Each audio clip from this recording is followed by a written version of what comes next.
Chapter 8. I don't dream. Really? Nope. Never? Well, sometimes I remember. Cap leaned back in his chair. What's it like? Newman shrugged. Remembering is remembering, he said in a faraway voice. Does it happen often? What? The remembering? Newman turned and looked at the old man. You're one of those that attach great importance to dreams. Cap nodded. I am. I told you I don't dream. I asked about your remembering. It happens. Cap looked at him with piercing eyes. When does it happen? Newman seemed distant, as if his mind was busy with another problem far away from his subterranean prison. Cap had noticed the mood descend shortly after Newman's session with Patricia. An hour later, he walked into the quarters to try and take advantage of it. After I first wake up in the morning? Really? I wake up and sometimes they come. His voice drifted off again. What do you remember? Newman's eyes glazed over. His body drooped. Pain. What do you remember? I remember school. And school is pain? No. But school is related to the pain. It was a statement, not a question. Yes. Newman fidgeted, then stood and walked over to the stereo. He began to fiddle with the knobs. How is school related to pain? Cap said gently. Newman crouched, checking the station on the radio dial. How is school related to pain? School, he said without turning around, is where I first noticed it. The pain? He shook his head. The difference. Cap nodded slightly. Being different in school can be most painful. Newman stood staring at the bookshelf as if it was a window through which he could see. They wanted to party, to smoke, to drink, to screw. Your classmates? They didn't care about anything, didn't know anything. They grew their hair long, wore wild clothes, flaunted any authority they could find, did everything they could to rebel against. Hell, I doubt they even had any idea what it was they were rebelling against. Newman paused. But gosh, they did it all so effortlessly. And you? Nothing was effortless. Go on. Newman turned back to Cap. You think you can get inside me? He smiled, a tired smile. Maybe this once. He chuckled. We'll call it an experiment, right? Nothing was effortless for you, Cap repeated. I was clumsy, awkward, hopelessly naive, never good in crowds. His voice trailed off as the faraway expression returned. By the time I was 10, I had read and understood the works of Keats, Shelley, and Byron, had read the original text of Stoker's Dracula and Benet's Nightmare at Noon, even looked at the stars and understand what they were, where they were, and what they meant. His voice trailed off, but I couldn't look a girl in the eye. An eclectic knowledge, Cap said in a friendly fashion. Not really, Newman shook his head, just a hopeless but incompetent romantic. He smiled spasmodically. I can remember standing in the yard, looking up at the Canis venacti, the hunting dogs. He looked over at Cap. The old man nodded. I have seen the constellation. Newman smiled warmly. I love dogs, he said softly. I used to turn to the hunting dogs on fall nights when they would be the most visible and talk to them. I'd tell them my problems, wait for their advice. Cap seemed pleased. And did you take their advice? Newman looked at him sadly. Do I hear the voices of dogs telling me what to do? He chuckled. Doctor, please. My apologies. You were shy around girls. Newman stared at Cap for about a minute, then continued. The foster families I grew up in were never terribly good at showing emotions, not positively anyway. So I was painfully shy. He paused again. This is the kind of stuff you want to hear. I wouldn't want to disappoint you. You were shy, Cap said slowly. You were not confident, and nothing was effortless. I realized early on that I didn't see things the way they all did. It was like I was given more vision than any of them. They didn't see, they didn't care, didn't understand why I did. What'd you care about? Nothing. What'd you see that they could not? Nothing. You were different? Newman raised his eyebrows. Was I? How? Newman hesitated before answering. I wore my hair very short, wore conservative, solid-colored clothes, walked with my head down, sat by myself, kept to myself. Why? I didn't want anyone to notice. Notice what? That I was different. Cap thought for a moment, then nodded. And if they saw that cosmetic difference, he said. Newman smiled. Then they wouldn't look for the other. He sat down on the couch, but it didn't matter anyway. After a while, I just stopped going to school. Where'd you go? Newman laughed, a deep, hearty laugh. Would you believe the library? I would, but weren't you ever caught? Rarely. Why not? Your foster parents surely were good people, but they both worked, and they relied on me to go. Trust, I believe you call it. He paused. I used to be an accomplished liar, Doctor. Remarkably so. No longer? No need. Why? My feelings exactly. An uncomfortable silence settled between them. But the school authorities, Cap ventured, didn't they ever contact your foster parents? Again, the spasmodic smile. Occasionally. Once or twice a semester, after I'd been gone for 5 or 6 weeks. No more? I said. I was different. He stood and began to pace. I saw things, understood things that no one else seemed to. What did you understand? This time the smile seemed almost reluctant, almost painful. That to understand a bureaucracy is to control it. Newman paused as if he expected Cap to understand it all. When it was clear this wasn't happening, he shook his head and continued. I did a series of experiments, attending some classes, skipping others, keeping elaborate charts on when I got caught, how, after how long. Simple, really. And you were how old? I don't know, 10, 11 maybe? Cap was silent for a very long time. And the pain? What pain? In your memories at the moment of waking? Newman looked genuinely confused. Why, Doctor, whatever are you talking about? The loudspeaker cut off any further discussion. Dr. Cap, an unseen voice called. Yes, he sounded irritated. You are wanted at the conference, sir. Reluctantly, Cap nodded. Newman walked him halfway to the door. I hope I wasn't too boring, he said. Cap shook his head, a sad expression spreading across his ancient face. Mr. Newman, he said slowly, as if against his own will, I wonder if you are truly as complex as you would have us believe. Newman shrugged. Complex is a relative term. The wheel would be considered complex in a society without wheels. Routine is one with. They heard the locks being thrown. And in our society, Mr. Newman, among the people here, which are you? Newman's face lost all expression. His eyes seemed to drain of color as a stillness settled over him. As the door was opening, he turned, starting back for the bedroom. Watch and learn, Doctor, he said as he went. Watch and learn. Upstairs, the conference with the review board had been going on for 2 hours by the time Cap joined it. The review board paid professional attention to every word, and despite their comical code names, Mr. Red, White, Blue, Green, and Ms. Gray, they at least appeared to understand what was being said. Step by step, with meticulous Germanic precision, Tabbert took the board through every test and every result that had been obtained. He carefully avoided expressing any opinion or looking it back. His presentation was clear, thorough, unbiased. An hour and a half after Cap arrived, Tabbert wrapped up. This concludes the strictly medical portion of our studies, he said as he looked the board over. If you have any questions? Dr. Tabbert, the man known only as Mr. Red, asked, have all possibilities of a mass lesion or cerebral injury been eliminated? Conclusively, sir. Mr. Green spoke next. Any chance of a randomly occurring phenomenon, such as an intermittently thrown embolus accounting for the behavior changes? None, sir. Can you diagnose any injuries or trauma sustained by Newman during his captivity? Mr. Blue's voice was terse. Only those accounted for in the files turned over to us. It would appear that they are most forthright. All right, Mr. White said, making a note. Let's move on. Very well, Ms. Gray said, checking her agenda. Dr. Clemente is next with an overview of the psychiatric aspects.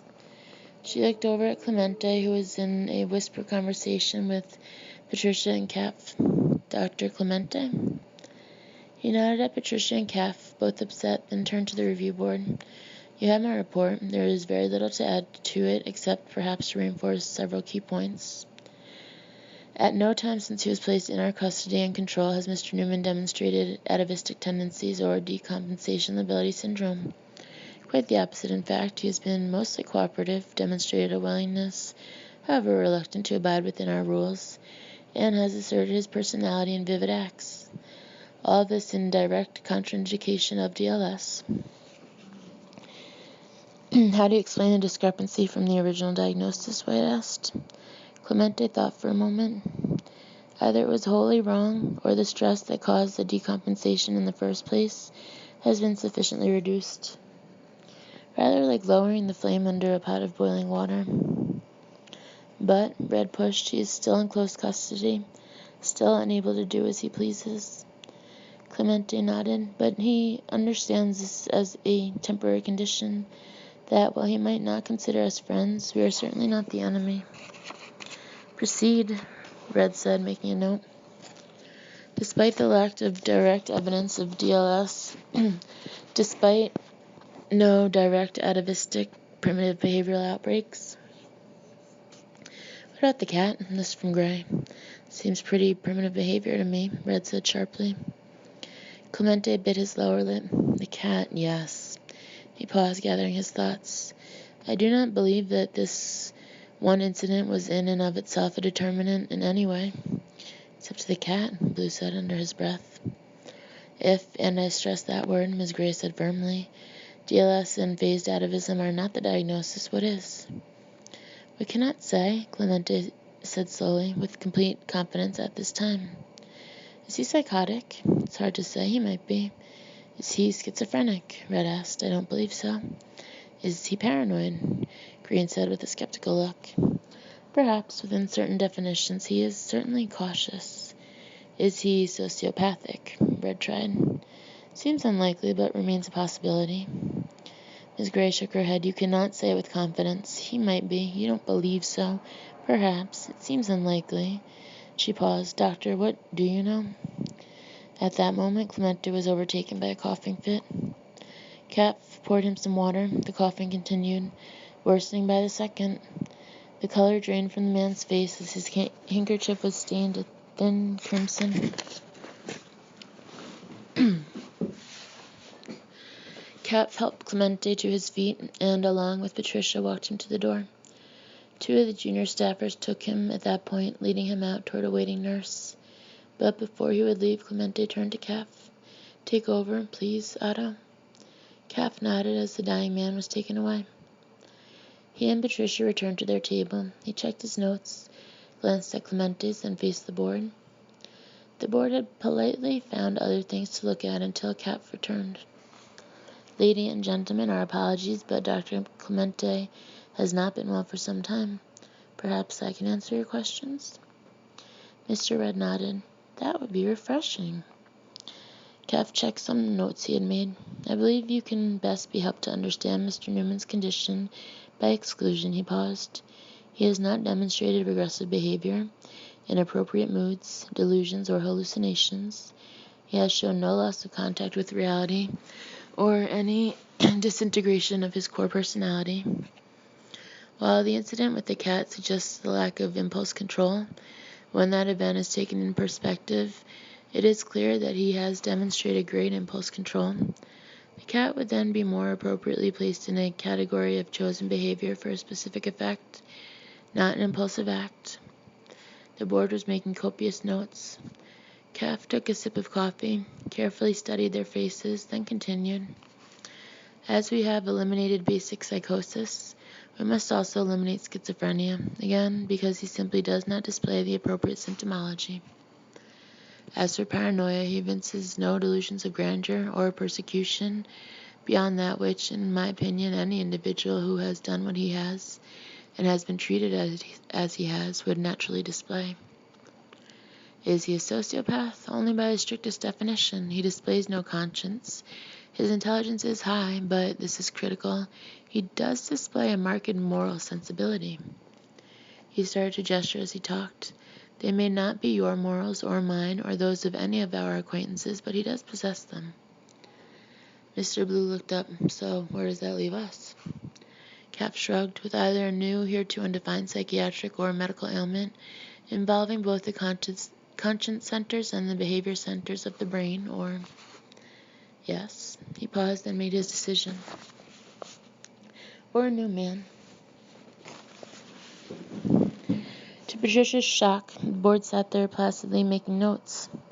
Cap looked at them closely, then merely nodded his head slightly. But then he said quietly, "I believe you already considered that possibility."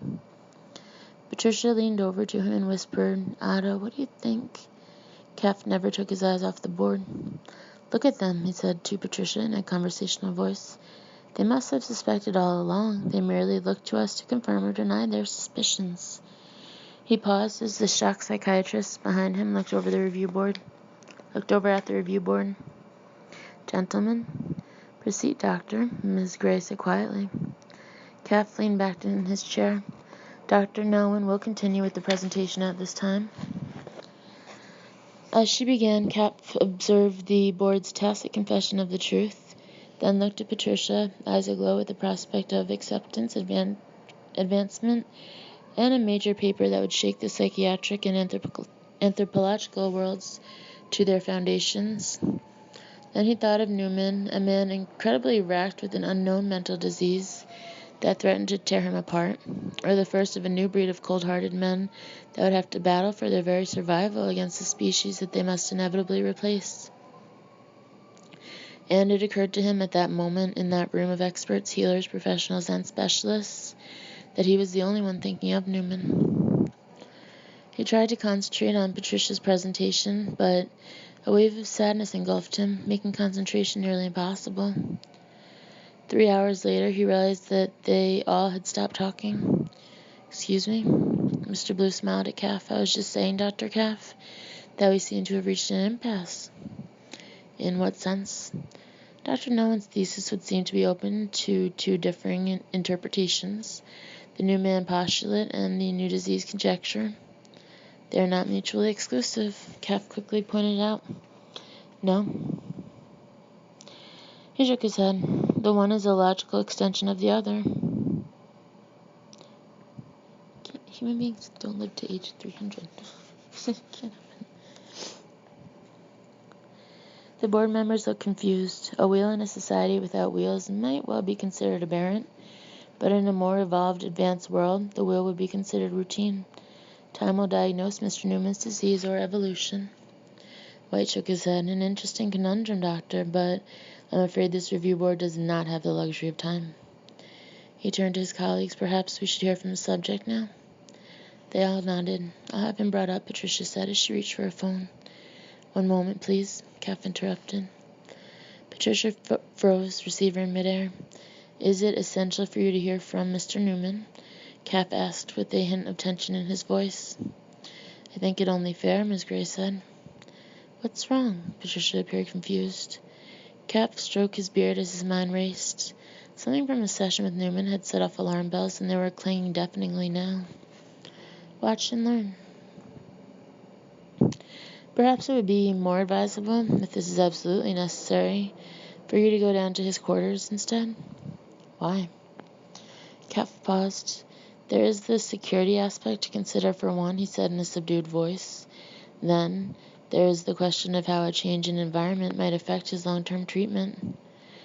Neither was the real reason. He didn't know the real reason, but deep in his soul, he knew moving Newman would be a mistake. "Security Chief Edel?" Gray asked as she searched the room for him. Edel stood by his seat in the back of the room. "Madam, can you address Dr. Cap's first concerns?" Edel thought it over. "Since we were informed of your visit, we have had plans in place to bring Mr. Newman to this room. I will escort him personally, and he will be under the guard of 5 of my best men. If it would be more to your desires," he added, thinking as he talked, "I can have him shackled during the move and your visit, but I do not believe that will be necessary." "I agree," Patricia added. "Dr. Newman." Patricia stood up and began pacing. "At this point in our analysis of the man, reshackling him as the Russians did would, in my opinion, cause him to revert to the previous defensive behaviors he apparently exhibited while in Russian custody." Mr. Red made a note. "And Dr. Cap's other concerns about a sudden change in his environment?" Patricia smiled confidently. "Negligible," she said firmly. "He might be a little reticent, a little defensive at first, but He adapts quickly. She perched on her table. I've had close to 100 sessions with the man. We've established a very special rapport, so I'll be able to spot any changes in him, any danger signals, long before anything might happen. Red turned to Cap. Doctor, watch and learn. Cap sipped his long cold coffee. He may do nothing. He may be charming and cooperative. He may be militant, aggressive, and combative. Or he may yet find a new face to display to you. Regardless, I believe the maximum steps should be taken to guard against any eventuality. Patricia was staring at him angrily. Then she turned to the review board. Bring him up in chains, and I guarantee you he'll be uncooperative. She paused. Let me talk with him, and I'm sure there will be no problems.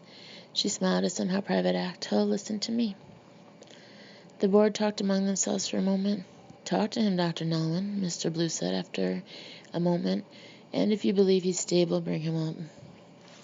45 minutes later, as the red-orange rays of the setting sun flooded the room through its one bay window, Newman was escorted in by Patricia Edel and 5 security men. As Newman settled himself behind a table directly in front of the review board, Patricia took Cap aside. He's fine, she said in a whisper, cooperative, polite, in a good phase right now. And you are sure of that? She smiled supportively. He recognizes that there's no gain in causing a disruption. There's a security here in the corridor, and he's almost as far above the ground floor door as he was below it. She patted Cap on the back like a grandchild might her senile old grandfather. He sees that his only possibility of gain is by being helpful, and we both know he always recognizes and exploits any chance of gain, not to mention to perform. She returned to her seat. Cap stood there, watching Newman settle himself. Perhaps, Cap muttered to himself. General Beck, Miss Gray looked at the tired man in the corner. Would you begin? Reluctantly, Beck stood and walked to a place in front of the room. Newman watched him, smiling politely. Brian, Beck began in a quiet voice. This is a review panel from the States. They're here to see how you're doing. I think you know some of them. Newman looked from Beck to the board and back again. In visions of the dark night I have dreamed of joy and departed, but a waking dream of life and light hath left me broken-hearted. The board members looked at each other. Brian, Beck tried again, will you answer their questions? What is not a dream by day to him whose eyes are cast on things around him, with a ray turned back upon the past? Beck rubbed his forehead as the board members stared. Mr. Newman? Patricia walked around to the front of the room. Brian, I thought you wanted to cooperate? I lied. She smiled, afraid they'll figure you out. Newman laughed lightly. Not likely. So, okay. Patricia nodded at Beck. Go ahead. Beck stood up again. Brian, do you remember your last mission? That holy dream, while all the world were chiding, hath cheered me as a lovely beam, a lonely spirit guiding. He turned to Patricia. I said I'd answer their questions. Beck collapsed into a chair. Patricia looked at the board and shrugged. Mr. Newman? Ms. Gray asked. Newman sat bolt upright in his chair. Ma'am. How are you feeling? Ma'am. Very well, ma'am. Gray smiled. Are you willing to answer our questions? Ma'am. Yes, ma'am. She nodded to Mr. White. Your military bearing is appreciated, Mr. Newman, but why don't we keep this a casual conversation? Okay. If you prefer, sir. Do you remember your last mission? Yes, sir. Newman was concentrating on whoever asked the questions. And would you recount it to us? Newman looked around the room. I'd prefer not to, sir. Why? Sir, with due respect, you don't tell a stranger you use whips and chains in the bedroom, and you don't talk about your missions in front of them either. White seemed pleased by the answer. If we were to meet in an executive session, would you be willing to? Absolutely, sir. White nodded to Mr. Green. During your captivity, did you ever compromise any operations or personnel of the department? No, sir. Did you ever have occasion to observe any other American personnel create such a compromise? Newman thought for a moment. Sir, I was kept isolated from other Americans throughout my ordeal. I regret I cannot furnish you with any information in that area. Green nodded and Red began. Newman, you know me. Yes, sir, I do. Let's cut out all the fucking bullshit and play acting, okay? Yes, sir. Red put down his pen, leaning forward to look Newman in the eye. Did you kill any Russian personnel in that damn camp? Newman didn't answer. Come on, Red pressed. I thought we were stopping all the game playing. Newman smiled a cold, angry smile. I'm sorry, sir. I was just remembering what you said last time we met. What was that? I believe you said that anyone who would answer a question like that must be crazy. So I'm trying to figure out exactly how to answer you. He paused. I wouldn't want to be seen as crazy, would I? Patricia walked over to him. Are you okay? Do you want to go? Newman ignored her and concentrated on Blue, who was consulting his notes. Mr. Newman, Blue said gently, do you consider yourself crazy? No, sir. Depressed or psychotic? A little depressed, sir, he said with a sigh. It isn't easy being this close to being home and still locked up and all. Why do you think you are still locked up? I'm sure you know that far better than I, sir. Ms. Gray turned to the board. Before we continue, I'd like the sense of the board. Is the subject in condition to be debriefed? Slowly, one by one, they nodded. Patricia patted Newman on the back for encouragement. Kath noted the spasmodic smile that played across Newman's lips for the briefest instant, immediately replaced by a blank open look. For the next 45 minutes they discussed Newman's background, his history up to the final mission, a mass of little things that helped the board get a clearer picture of the man. Finally, they reached the central issue of the session.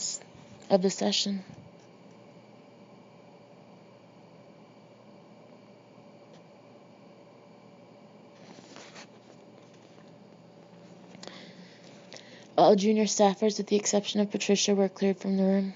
Over Cap's objections, 3 of the 5 security men were cleared out. Tape recorders were shut off, pencils put down, and the serious business began.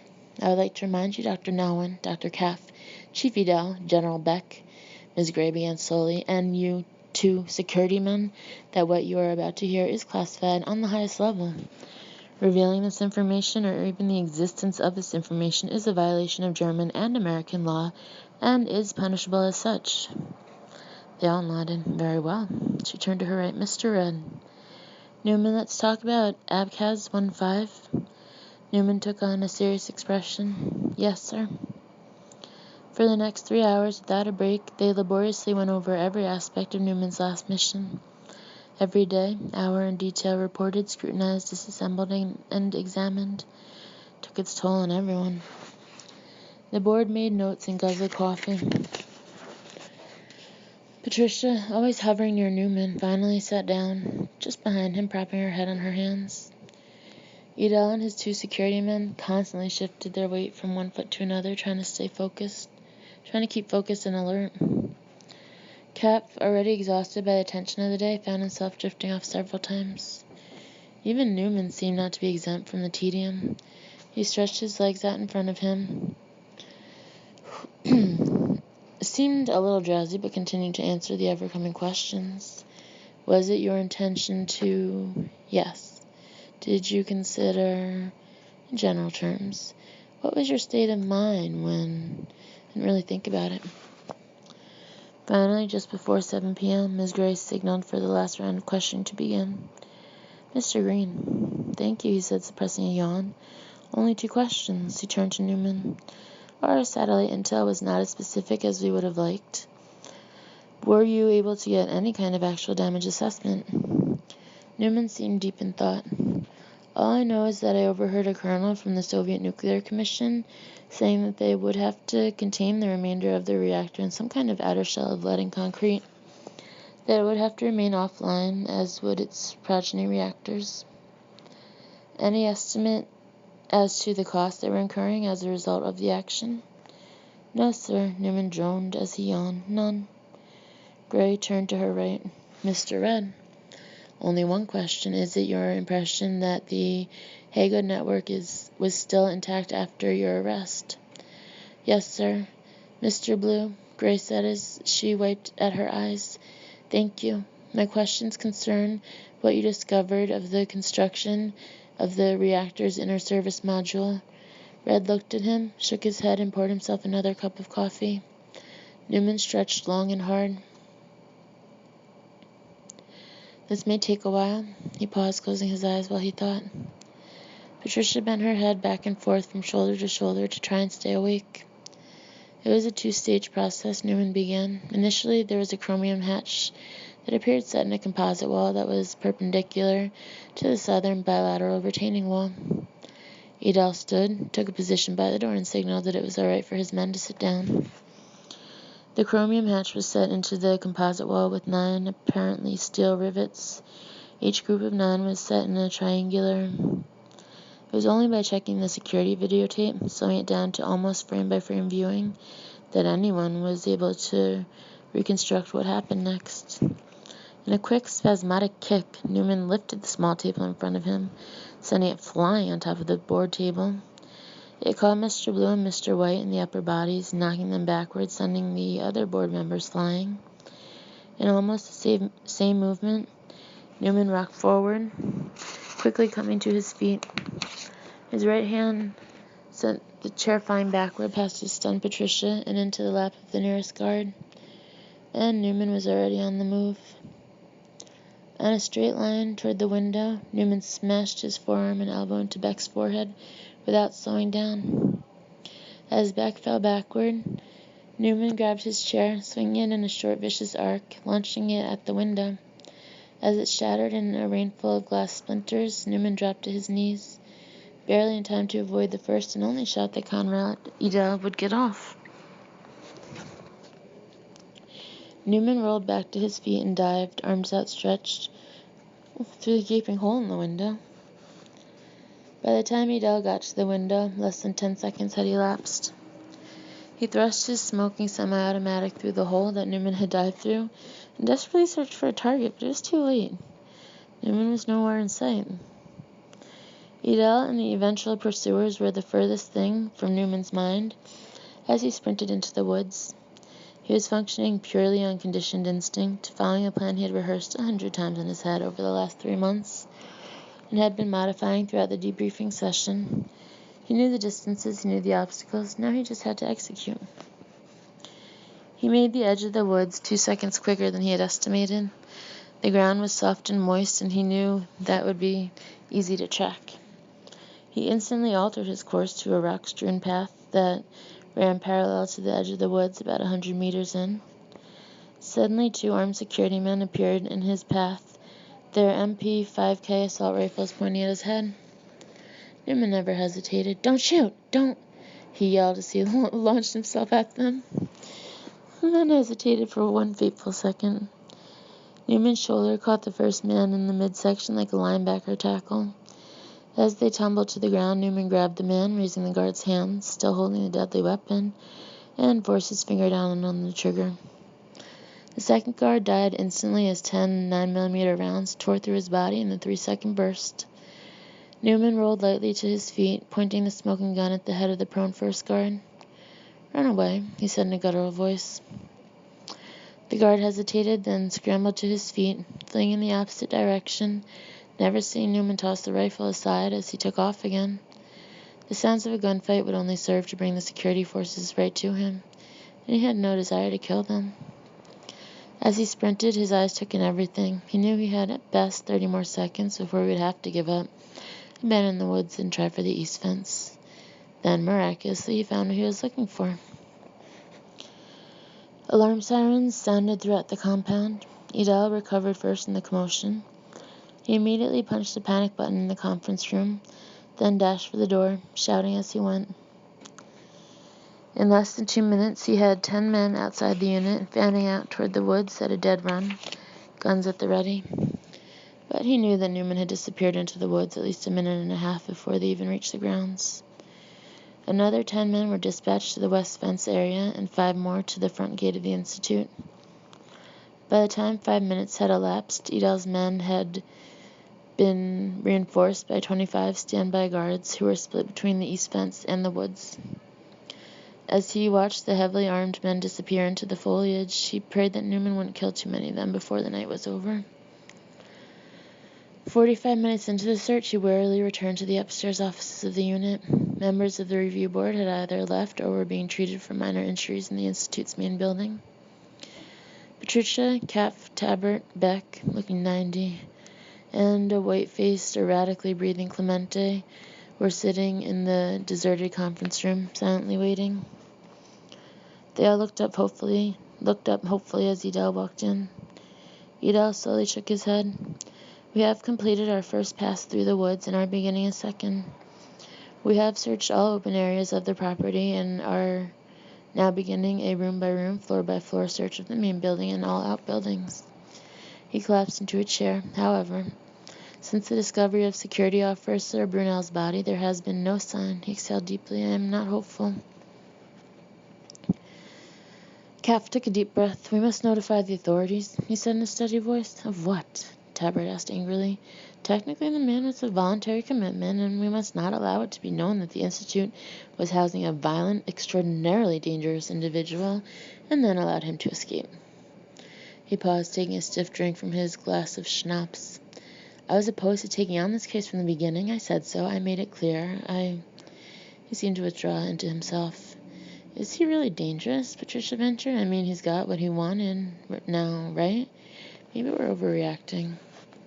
But her tone showed that even she didn't believe it. "I thought you were supposed to be able to spot any danger signs, you stupid little—" Patricia whirled on Beck. "You trained him. Hell, you probably created him. Why didn't you see this coming?"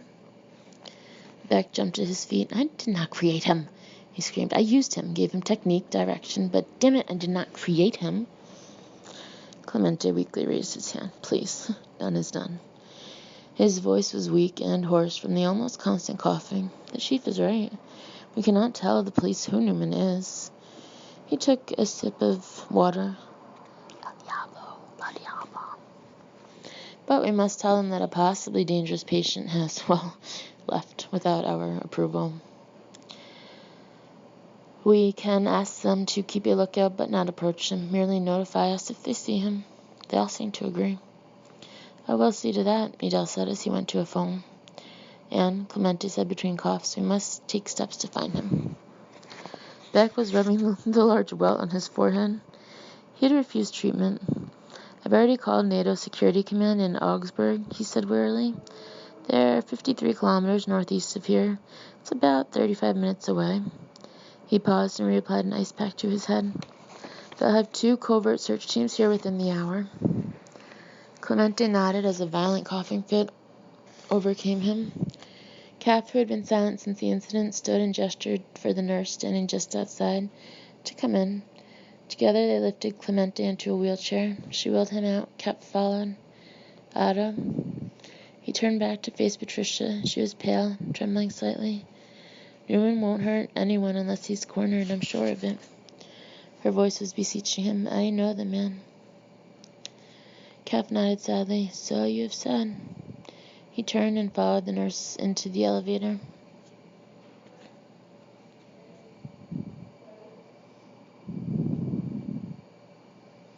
Eight hours after the escape, after the woods, the buildings, everything had been searched 5 times each. The Institute began to return to normal. It was a little after 4 in the morning. The guards had resumed their regular patrol. The special covert search teams had fanned out across the countryside, and the unit had been closed down. Everybody was sworn to secrecy and sent home. In the woods along the rock-strewn path, the night bird stirred. A sound very high up in one of the still heavily foliated trees caused it to stop, look up, then quickly wing away. Newman dropped soundlessly to the ground. He remained crouched for 5 minutes, listening, watching, smelling. His eyes narrowed, his nostrils flared, his fingers bent and tense, more like an animal's than a man's. Finally satisfied, he slowly stood up and started down the path, back toward the unit. He stood on the edge of the woods, looking at the dangerously wide-open lawn in front of him. He looked up at the gradually clearing sky, seemed to be searching for a moment, then smiled. Taking his bearing from the rising constellation Canis Venacti, the hunting dogs, he casually stepped out and began walking across the great lawn toward the main building. "Keep an eye out, guys," he said softly as he walked. As he approached the unit, some instinct caused him to stop short. He stood there at the ready as an indistinct darkness rose up out of the ground in front of him. A man in his 30s and powerfully built tossed aside his boulder camouflaged tarpaulin and turned to face Newman.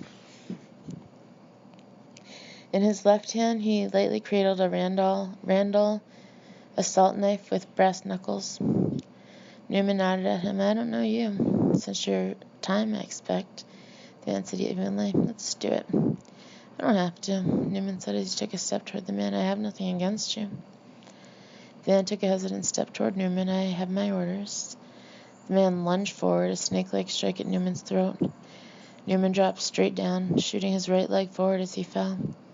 Catching the tip of his foot behind the upright man's ankle, he pulled. The man fell backward. Newman rolled to his right, bringing his left arm in a short, tight whirl toward the man's head. Less than a second later, the man lay dying, his larynx and windpipe crushed, unable to make a sound or move as his lungs filled with blood. Newman stood up, looked around, then brushed off his clothes. "Pity," was all he said as he stepped around the drowning man and disappeared into the night.